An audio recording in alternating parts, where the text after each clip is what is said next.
Hey everyone, hey and welcome back to yet another episode of Watching the Watchmen. You join us on the penultimate chapter of Watchmen.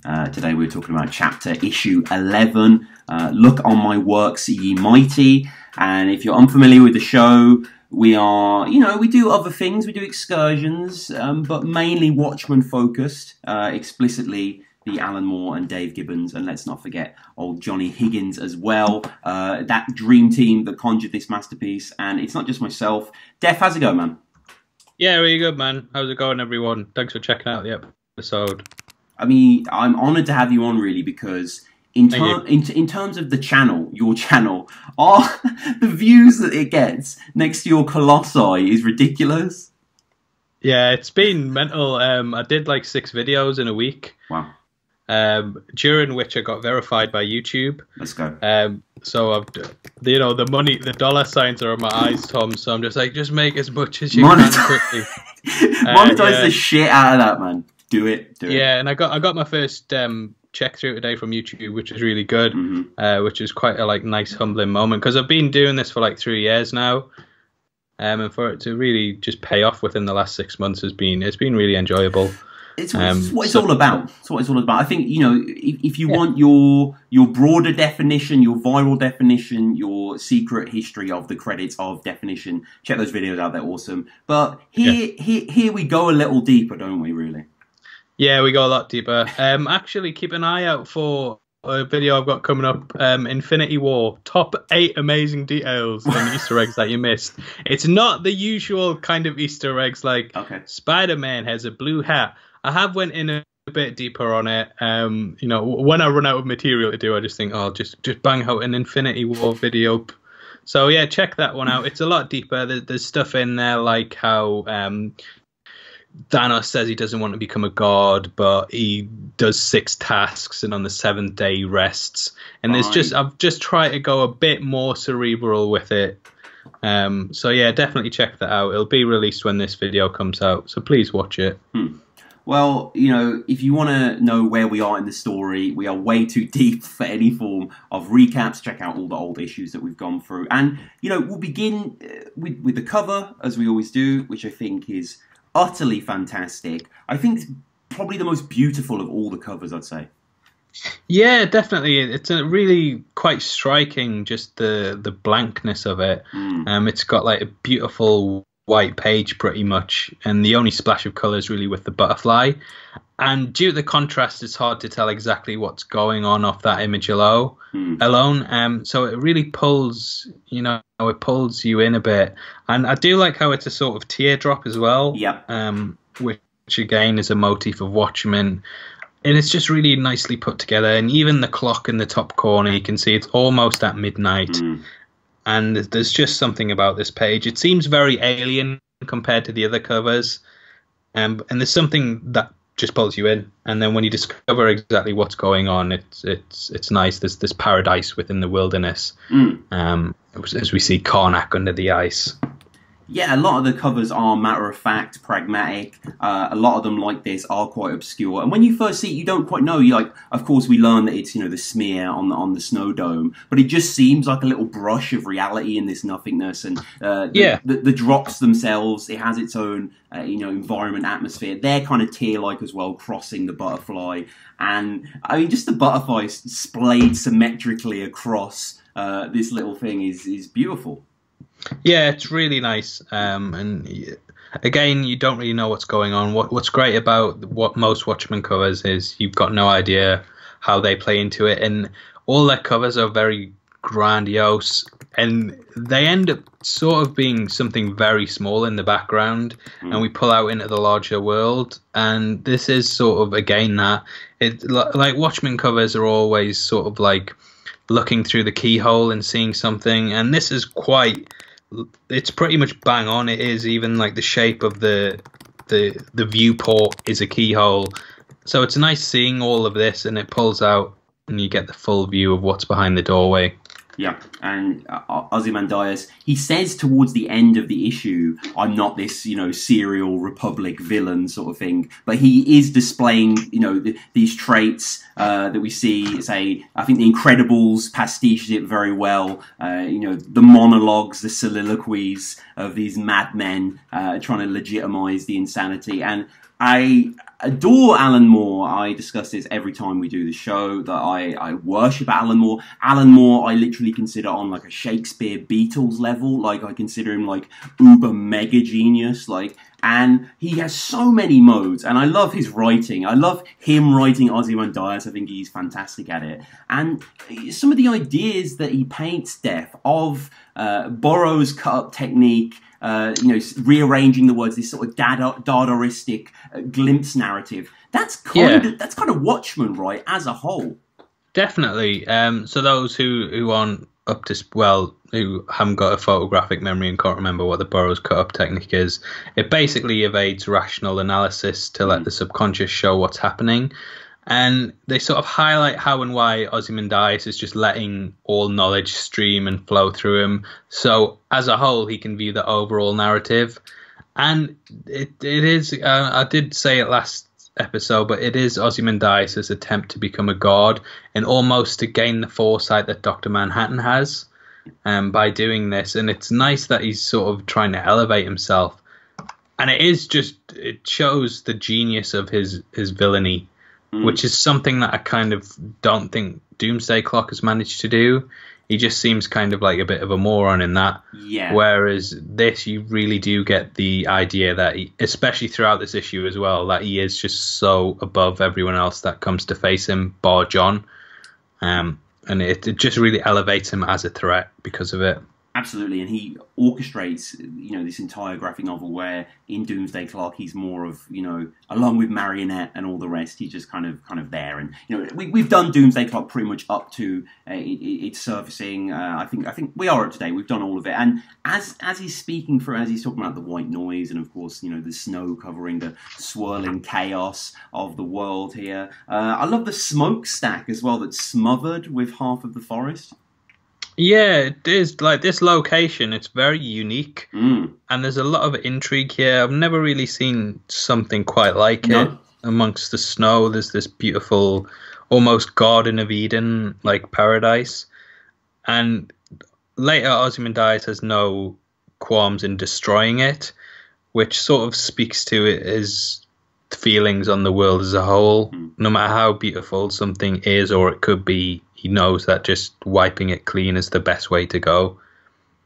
And it is quite an interesting piece as a whole that we get the perspective of the villain. A lot of comics, you would never really see the villain's perspective on things. So it's quite creative that Moore's given us this entire issue where he is the main focus, and a lot of the things that happen, we see it through his eyes. Absolutely, and the final image of page one, we're seeing through his eyes as Moore employing that technique yet again. That's probably why we get the smokestacks, the sense of perspective, moving backwards. I like how, as the dome is covered, yet another of Adrian's incredible creations comes into view. The smokestack of Bubastis' own stalks there, her horns, and Bubastis is an interesting character in this. And I want to just point again to the writing here. Moore is almost... he's kind of doing our work for us, especially with this, where he's watching the two riders approaching. It must be so disorientating. Their pursuit leads them deeper into moral and intellectual regions as uncharted and devoid of landmarks as the territory currently surrounding them. Yeah, it's just brilliant. And as they're sort of travelling along, you do really get the size and scale of exactly what they're heading into. Watchmen, up to this point, has been very small scale almost. It's been minor murders, people getting infected with cancer, but this is sort of them building up to the final reveal. They're heading into the wilderness, and I do quite like the way that Ozymandias also admires them, and there's some bits of dialogue that I don't want to go too much in on Doomsday Clock, but sure, you can really see the difference between Moore's writing and John's. So when he says the ice is thin and slippery as they slide on it, what makes that work as opposed to John's and Doomsday Clock is the ice is thin and like that is a proper saying. It doesn't sound forced. Right. Whereas something in Johns' work, it seems like he's forced an idiom in order for the panel to display what is happening. The same way with that bed thing. I can't remember exactly what it was, but it was something about him being chained up. I'd rather be chained up to a bed. Oh yes, yeah, that was awful. Yeah, I remember that. Yeah, and it's just like Johns is trying to coin these phrases that don't actually exist, whereas Moore's do. So yeah, it's nice, and I love like the way we follow along the sugar cube wrapper as that blows into the wind, and you just get the feeling that they're heading out on this vast journey. It is like watching two cowboys ride off into the sunset almost, but obviously it's not in that environment. It's in a fucking Antarctica. I'm trying to read more. I don't know why I had to swear there. I've really let myself down this episode again. No, I'm just amazed when I look over this. Obviously, when we're doing the episodes, we have it in front of us, and I think it is a masterpiece. I'm trying to read a little bit more into the sugar cube. I don't know if it's kind of cape-like, or I don't know if it's meant to evoke the splash earlier of reality as just something sort of disjunctive from the surroundings. But and the fact that we see the building as well, I never really noticed that, but you see the building almost like the Houses of Parliament, the sort of distant bylines, and the gust is evoked fantastic. And we get back into Karnak with Adrian, and I love the close of this where he's basically saying in no time like the present, the plan is coming into action, and we get the idea of the past above him as the image, like this time isn't present, and then the multiple times that are present, Tokyo, London and New York. Yeah, no, it's great. And you don't really pick up that those are his targets at the moment. No. But it's nice that he's kind of got these in the background. And you've also got Alexandra, a massive painting on his wall. Is that the Gordian knot? I've only noticed it now. But it's just kind of showing how obsessed he is with this rational thinking and the logical thinking. I don't know exactly what the terminology for it is, but just to solve things by cheating them almost, which is what he does. So the Gordian knot is basically there was an untieable knot, and people spent ages trying. It was basically like a sword in the stone sort of scenario, and Alexandra just showed up and cut the knot. Yep. So you do get this. The fact that Ozymandias admires that so much, it shows that he is willing to cheat and do things that he shouldn't really to attain his goals. We see the nuclear waste projector as well, telling that Bubastis doesn't want to approach this machinery. Very telling as well that Ozzy's bathed in a blue light as he presses the button. Yeah, definitely. And this is him actually like setting the bomb off, isn't it? But there's just no real impact to it here. You just kind of like think, what's he doing? Yeah.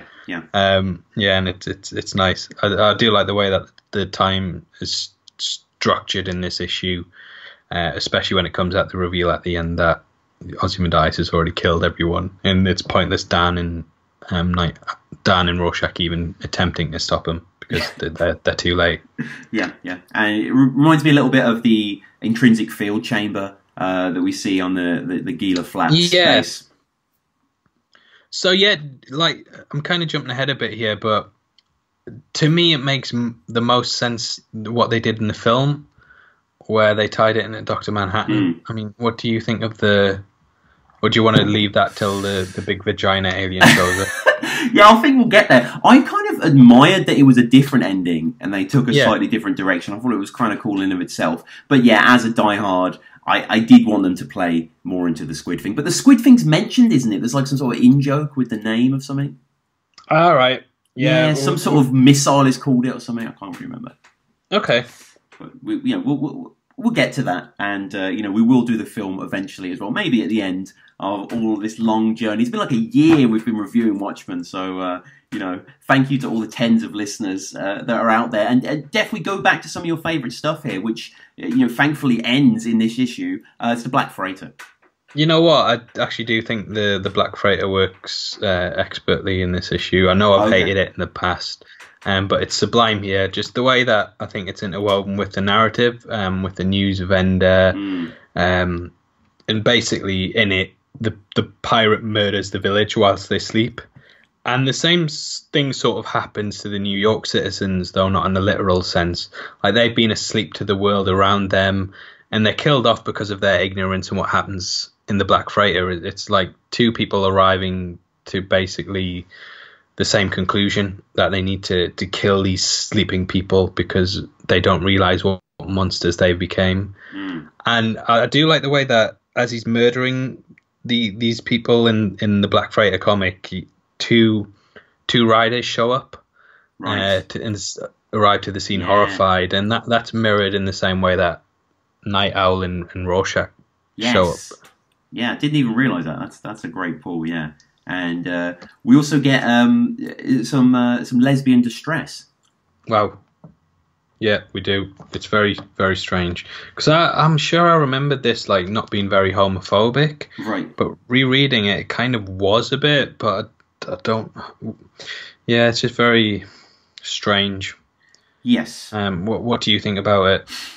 I'm surprised how violent it gets at the end. Yeah. I don't know why. Like, I remembered it as everyone's having a fight, people all come together to break it up, and then they all kind of have a moment where they join together and realize that they're not so different, and that working together they can get everything done, and then they're brutally murdered. But it doesn't really happen like that. So it was a bit strange rereading it. I don't know if I've just got such an idyllic view of the world that I just always see the best in people. Well, we have more transitions here. We have a splash of coffee as well, which evokes Malcolm to me. But it's a little cheeky by Moore. It's not as clever by his standards, but I still like it. The sort of poster of the tropics going into the dome. Mm-hmm. And there are still nice touches here, like the fact that he's kept these ideas going this long and they're still really creative and innovative. Just shows how well thought out and educated he is as a person. Wonderful work by our mate John Higgins on the top of page 7 here. I think obviously throughout the whole book he's a master, but I love this. I love what Dave Gibbon says as well. I love seeing Bubastis chased after this exotic animal, the dogs as water fountains, the frog on the frond. It's magnificent. Yeah, it's really nicely put together. And again, when we were talking to a friend of the podcast, John Higgins, I did say to him, like, I do prefer these abstract colours to the more photorealistic ones that are available now. And this is just a great example of it.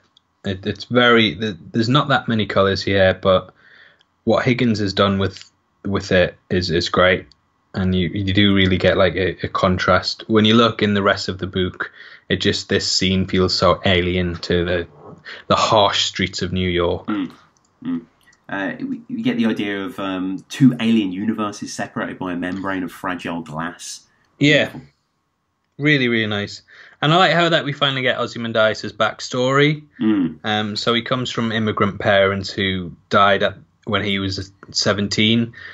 And his idolization of Alexander the Great inspires him to unite the world. So from this, he burns his fortune and sets out to remake it from nothing, which is quite like admirable, really. Yeah. But yeah, it's just a very strange way to go about it. And I do like how when he's discussing his like origins, you get the view looking up at him from the bottom of the pond.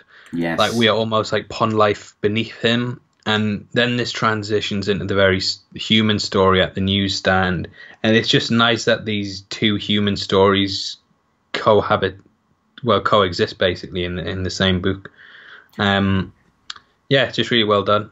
It really is, and I love the way that panel 8 is spread, where almost imagine the 5 on a die. The 4 separating on the north, south, east, and west. His silhouette changing, from boy into observer into someone born again. And you often see stereotypically, I'm thinking of like Welcome to the Jungle by Guns N' Roses, when Axl comes off the bus, the country hick, with a bit of corn in his mouth, and it's nice to see him chewing on corn sitting on his parents' grave. Yeah, they're really good. Yeah. And it's just really well put together, and it makes them infinitely more fascinating. Yeah, it goes without saying that it's well put together, doesn't it? It's like we don't even need to highlight this anymore. Like it just every single panel is fantastic. And we spend a lot of time with Josephine, is that right? Joey and Aline. Yeah.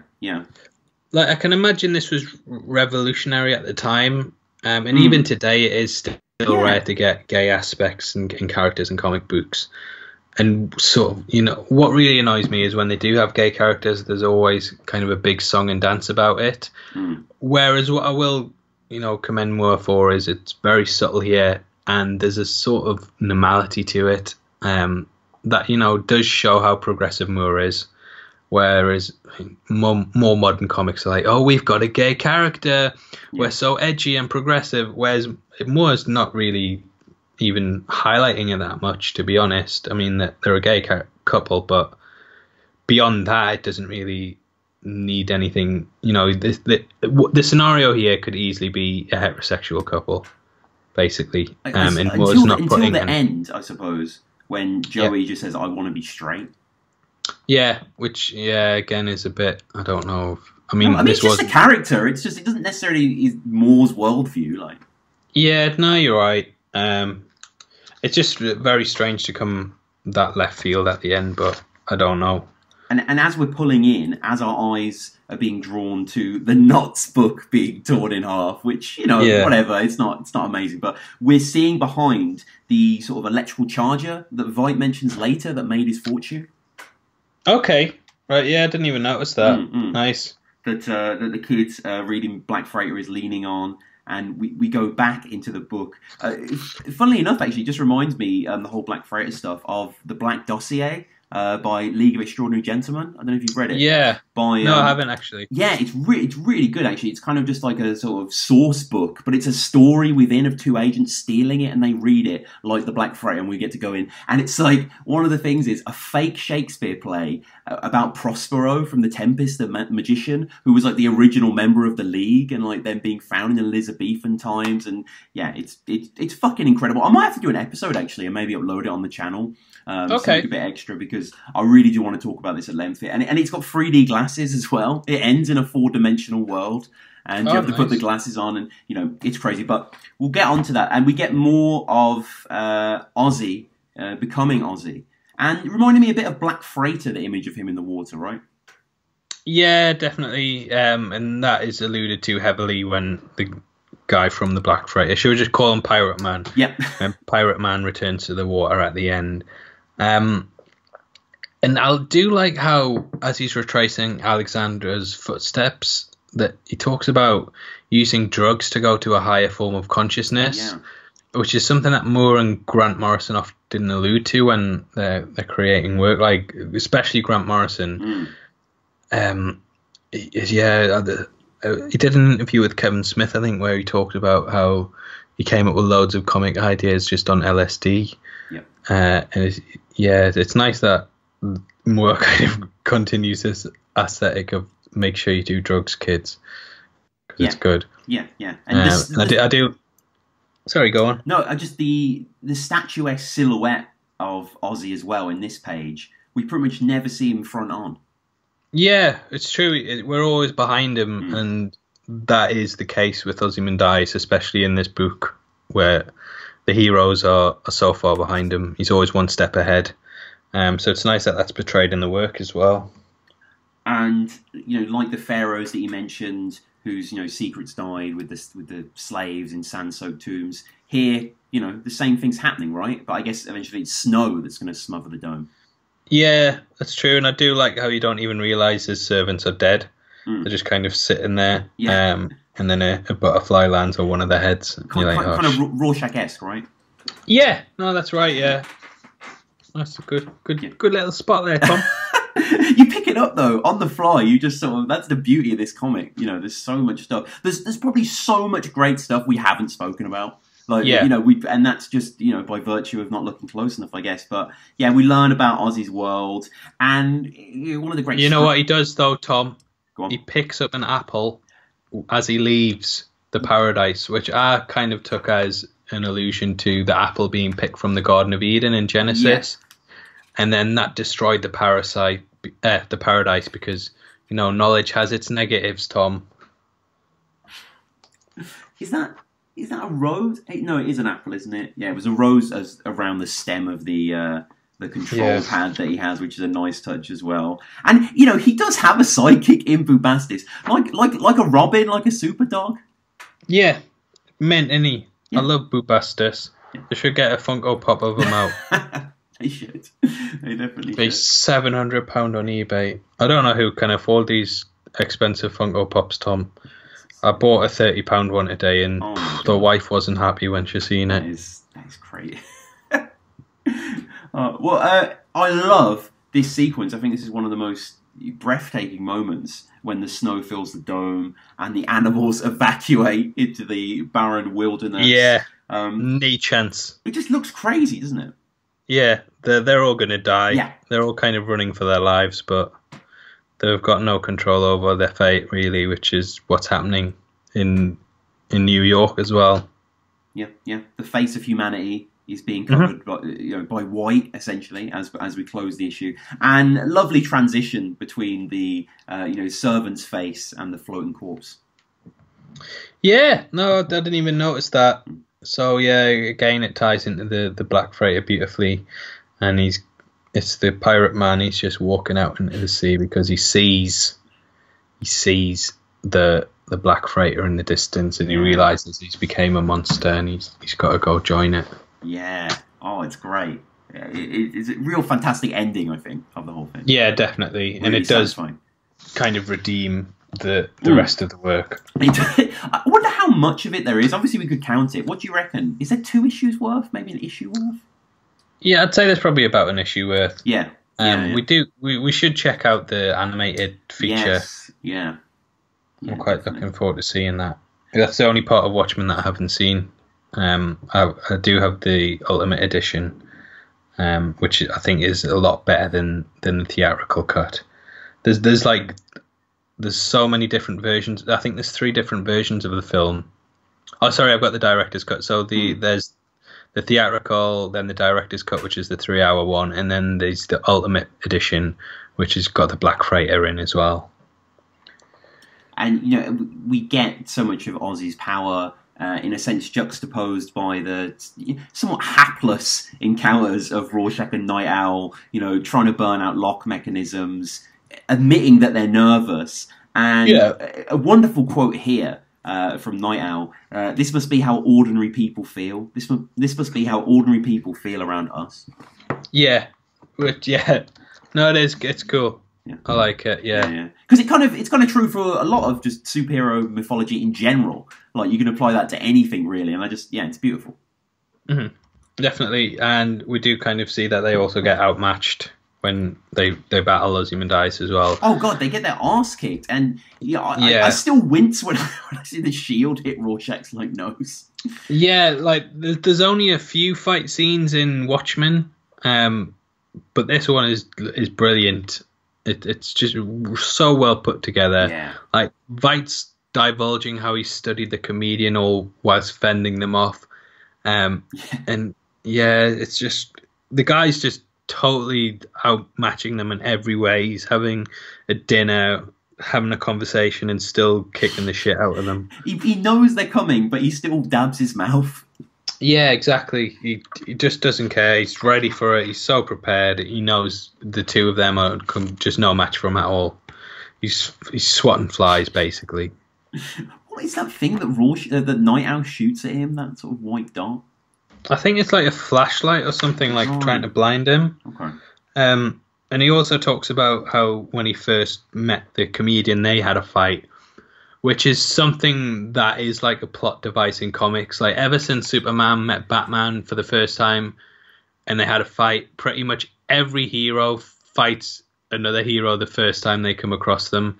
And it's nice that Moore recognizes this staple of comics and kind of breaks it down. Like, it's just, I like that because it's sort of laughing at it.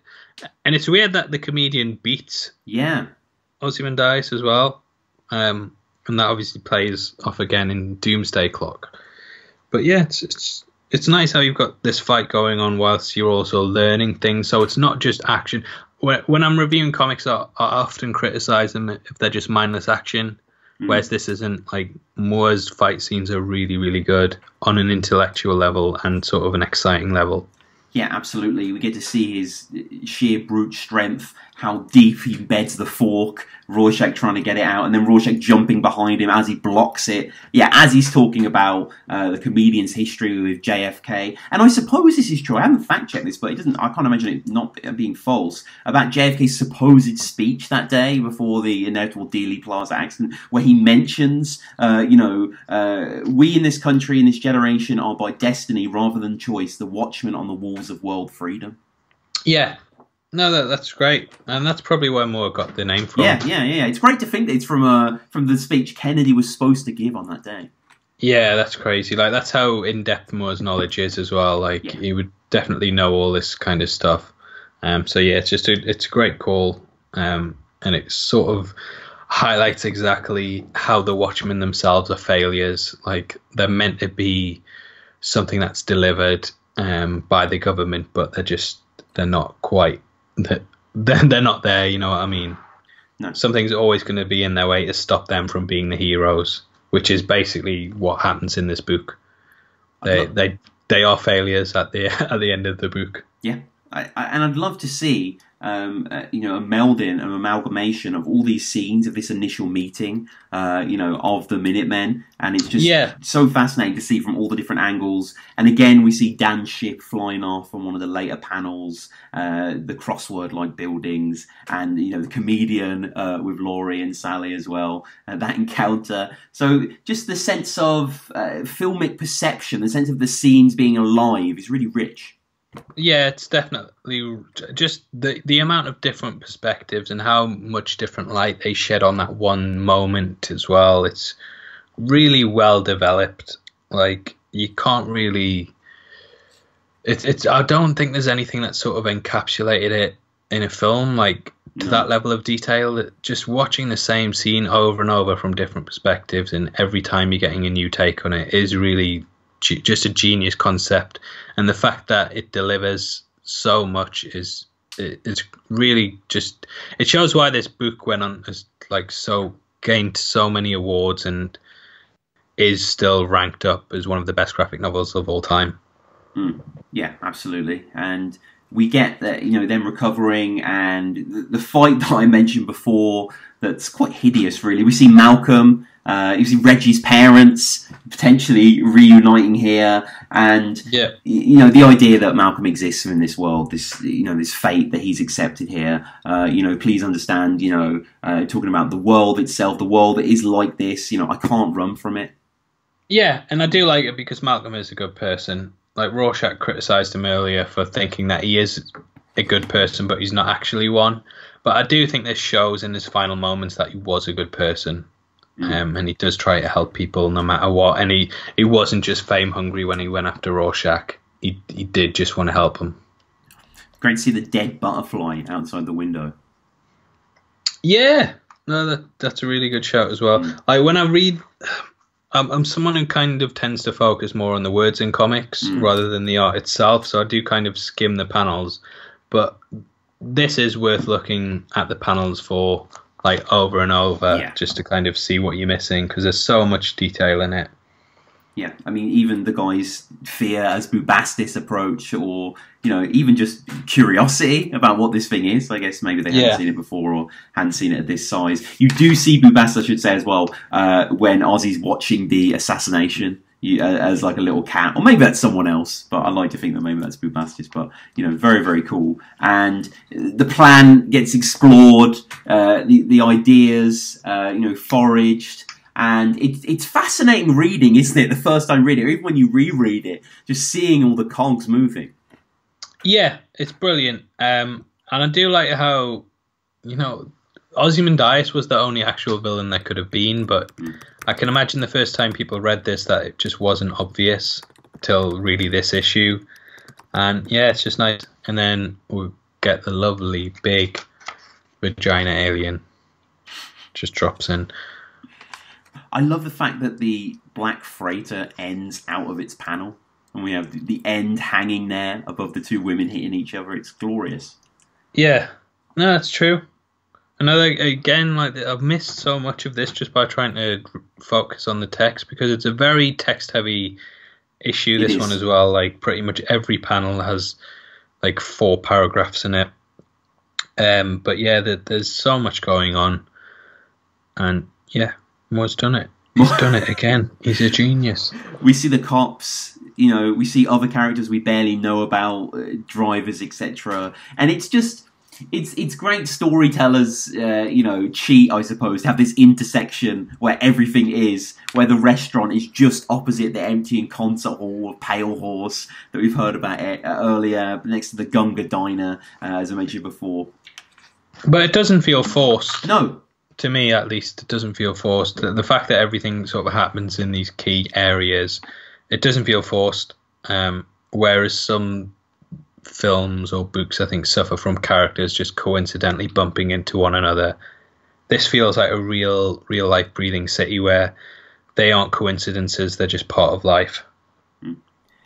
John is evoked, of course, and John, ironically a sort of inspiration for the whole thing, proving that teleportation could be done.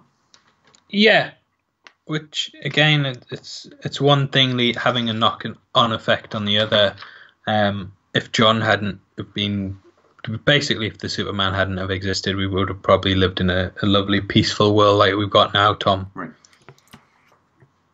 And, we see that Gunga Diner elephant above as well. The plan is revealed, the idea of him having sympathy for the Keene Act, him enacting his revenge on Comedian as well. And, I love that idea that, it was professional jealousy that led him. Yeah, because he's the only man who beat him, really, which might be why he's kind of in Doomsday Clock trying to beat up Dr. Manhattan as well. I need to stop talking about Doomsday Clock. They've ruined my memory of Watchmen, because now whenever I read it, I'm like, ooh, Doomsday Clock, though. It does suck. It's had too long now to get good. We're still going to read it, we're still going to review it, but, I'm still going to buy the Absolute Edition in 5 years, but... Yeah, just burn them. If burn every if there were Doomsday Funkos, you'd buy them, right? I probably would, Tom. I bought a 10-inch Thanos one today. Wow, it's absolutely massive. Jesus. Yeah, that was quite good. So, yeah, I don't know why I like Funko Pops. One of my friends came round. He's really into Lego, and he spends like £200 on Lego sets a month. And he came round. He was like, "I don't understand Funko Pops." I was like, "Well, I don't understand Lego, but we like the things we like, Tom." We do. I low key, I'm a big Lego fan as well. I can't say I own much, but you don't enjoy the therapeutic nature of building something. Not really. No, I like to bring it all down. Just to own it, put it on the shelf. Yeah. 10 inches. Smash it up. Yeah, it's too big. If anything, it's distracting. It's massive in the room. We learn more about the psychiatric reports, the cancer plot. Hitler is invoked here. People swallow lies easily, provided they're big enough, and it moves forward. The text starts to come away, and the last 2 panels are wordless as Ozzy reveals what we saw prior, that he's already done it. He set off the big vagina alien, hasn't he? It's gone. It's gone out. It's out there now. Can't take it back. You can't be like, oh, Ozymandias, could you not have just pretended it was Dr. Manhattan like they did in the movie? You can't do that now because he's already put it out there. Big vagina alien. How does it work though? So he presses the button and the bomb teleports, and then the alien comes out the bomb, or? It's like a psychic attack, isn't it? So it pops out, and so the alien's in the bomb though, because the alien is there. Yeah. So he teleports the alien, which has got a psychic's brain in it, which upon teleportation explodes psychic energy, I think. I don't know if this is right, So, but I don't know, Tom. No, I'm just looking at the alien now. It's an alien vagina bomb that shoots out psychic energy that also has Dr. Manhattan's teleportation abilities, that is going to kill everyone, but make everyone who survives want to fight more big vagina aliens in case there are any more big vagina aliens that exist, but there isn't. So, and we end. It reminds me a little bit of like Frank Quietly, the way he tends to do panels, and you know, I love it really. I love seeing all these faces as the implosion nears. And seeing the man and the boy embrace as they're incinerated, it's moving. Yeah, it just makes me think that it's more simplistic to blame it on Manhattan. He was already feared and disliked, and just say, you know what, Dr. Manhattan, he accidentally set off some bombs with his energy signature. I like the movie more, Tom. Wow. I like the movie more than more. What do you think happens when you say, do you like the movie more, to Alan Moore? I haven't watched a film, and I can imagine he wouldn't. He does like cinema to a certain extent, I think. I think I sent you an article ages ago about stuff that he's watched, and he watches a few series. I think he said The Sopranos was quite good. But I think if we ever do get him on the podcast, we should waste his time completely and just ask him questions that we already know that the answer to. Like, so what did you think about Watchmen? I haven't seen it. So what did you think about V for Vendetta then? Have you seen that? I haven't seen it. I'll lend you. I've got it on Blu-ray. I'm surprised you haven't seen it, Alan. It's your work. You should check it out. I like the latest Netflix trend of them buying like the whole back catalogues of comic guys. So I think Mark Millar, Rob Liefeld. I'm not saying that Moore would ever do it in his lifetime, but it would be pretty fucking cool. But I don't know. They'd probably be a Netflix quality Tom Strong, or they remake Watchmen. I don't know if it's up to that. Yeah, like Preacher got massively hyped, and that was pretty shit. Yeah, I've heard it's bad. I've read the original and quite liked it. First season, just they set it before the story. Which I never get prequels, Tom. Why do they set it before the story? Yeah. No, I mean that's not where the story's at. It's never going to work. Name 3 good prequels. You can't. So that's everyone's comment. I tell you what, we haven't had many comments. So if you want to leave a comment, name 3 good prequels. There we go. I'll let you have anything. I'm being generous. Anyway, back to this book. The supplementary material, it's an interview with Veidt in Antarctica. And it sort of works as a bit of a puff piece, but it actually feels like it was really written by a journalist. Yeah. It talks about how Veidt's got Vietnam staff. It shows kind of that, to me, sort of shows how America enslaved Vietnam after winning the Vietnam War. And it discusses once again how he's a god, and we've kind of theorized that the Nova Express is secretly owned by Ozymandias, and this sort of lets you know exactly how the article's going to paint him out to be. It just says he's a genuinely nice guy and you need to check him out. And he talks about how the power is within everyone to achieve the extraordinary, and the discipline within exercise is transferable as a mind state that allows you to dedicate yourselves to things, which is actually something I agree with, Tom. I used to be quite a fatty. You remember them days, Tom, when I was a right fatty? I've seen it. I've seen images, yeah. Exactly, and I just thought one day I just thought I need to lose weight, and sort of the dedication that you need to have to lose weight, it does transfer over in other things. I think that's why I've sort of anything I put my mind to, I think I can do it. And the same with this YouTube shit, Tom. Do you think most people would have sat for 3 years getting 20 views on their 4-hour-long podcast and they would have kept going, Tom?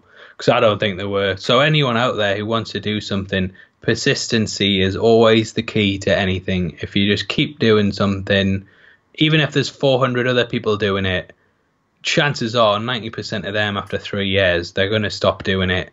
Who's going to still be doing it? You. You've wiped out your competition just by staying around longer. So I just want to shout out Ozymandias for this article in this mind state. He mentions John. He puts John down, actually, about the origin of his powers. Believing in yourself, as you say, in your potential is the first step to realising that potential. Alternatively, you could do as John did, fall into a nuclear reactor and hope for the best. Yeah, And it also discusses like crime fighting and the morality of the law, and it's probably the best supplementary material part of the book. In all honesty, like, yeah, it's nice. Yeah. I enjoyed it. I would actually read this. We should do something maybe next issue. We should rank all the supplementary material, or at least go over it quickly. Because some of it I do actually really like Under the Hood, but yeah, some of it is a bit more. The Dan Owl one is a bit weird and doesn't really reveal anything. But you know, they're all insightful in their own ways, and the times they are changing is how we end with a nostalgia advert, and you know, literally, figuratively. They are, and the invocation as well of Bob Dylan is, you know, very Watchmen-esque. I should say as well, the quote at the end, "My name is Ozymandias, King of Kings, look on my works, ye mighty, and despair," is by Percy Bysshe Shelley, Mary Shelley's father, sort of, you know, legendary raconteur, poet in his own way, and someone that I think Moore himself has gone on record saying that he's quite a big fan of him. Like, yeah, that quote gets used quite a lot as well. I think it was in Alien Covenant. It's been in God of War. That was like the secret code that if you unlock that was like that's where I know it from anyway, Tom. Right. I'm not an intellect. I know it from God of War. But yeah, it's nice. I like it. And that's it. That's it. That's issue 11. We did it. Got one more. One final. Sorry, I'm coughing. It's all good, man. One final one. Yeah, we'll be back soon for episode 12. Maybe Doomsday Clock shortly after that. Hopefully not, but inevitably we're going to have to cover it. Yeah. Do you want to shout anything out, Tom? Because I know we always talk about me, but you went quite viral recently as well, haven't you? Oh, yeah. Well, yeah. Battle Rap Resume, which is the other things that I do. Yeah, I had the... I had the main man of fucking UK Battle Rap on the show, a sort of 3-hour show. Explains everything. What did you think of that, Def? Did you get a chance to hear it? I did, Tom. I've listened to it quite a few times. Quite funny. Enjoyed it. Really did. But what was funny was I think my Ant-Man and the Wasp post-credit scene explained video dropped the same day. Right. And I was sort of having a bit of a competition with you. I was like, oh shit, he's got more views than his. I need to hammer it more. Which is nice, isn't it, Tom? It's nice that I hate you so much that anytime you're successful, I'm angry about it. So I took a real hard look at myself that day. But yeah, you did really well. So I definitely recommend people check that out, even if they're not fans of battle rap. It's sort of like, it's more sort of a business podcast, isn't it, really? And about how, like the breakdown of a business, how that can affect people. So it is a really interesting listen, not just for battle rap purposes, but just business in general and kind of things that you need to look out for. And what's most interesting is that it was a business between friends. And I've always kind of thought if I ever did a business, I would not work with any of my friends because I'd probably become, you know what I mean, we would fall out over stuff, which is sort of what happened. And it's nice to get that kind of perspective on stuff. Yeah, there was no precedent, really, for what happened, and, you know, it was ugly what went down. Also, don't listen to the episode necessarily if you're a fan of me. I genuinely speak about 2 sentences in the entire episode. Don't worry about that, Tom. I don't think there's many any out there. It's one of those timid ventures, but, you know, this is a new show at the end of the day. I'm just trying to get people out there as a platform. So yeah, this has been great as ever. Please email us as we are nearing the end of this dozen. watchingthewatchmanpod@gmail.com. Comment below as well, of course. Subscribe to Def's channel. Check out Battle Rap Resume as well. Def, any final thoughts? Shout out to myself. It's a good night from me. It's a good night from Kwei. Yes.